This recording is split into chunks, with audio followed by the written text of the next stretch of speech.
भौजाई देवर धक्का मारत है। भाग चला भौजाई देवर धक्का मारत है। आलू भाटा के तरकारी गोभी तेल मांगत है। पेड़े पर के सुगना सोहारी मांगत है।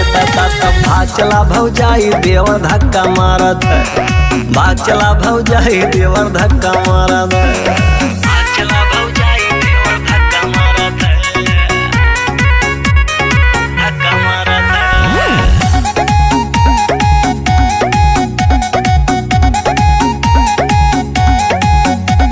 सुंदर गोरिया साजो सिंगार मांगत है। अपने बाबू सोना के प्यार मांगत है। सोनी सोनी अखिया का जरवा मांगत है।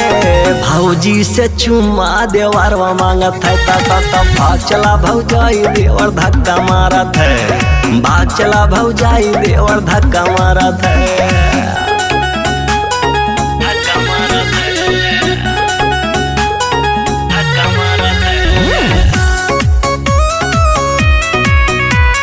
भाग चला भौजाई देवर धक्का मारत है।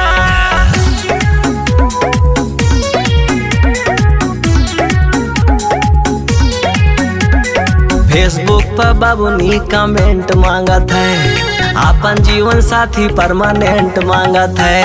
मीडिया में नेताजी चर्चा मांगत है। दीवा कर दाल भात भरता मांगत है। तब भाग चला भौजाई देवर धक्का मारत है। भाग चला भौजाई देवर धक्का मारत है।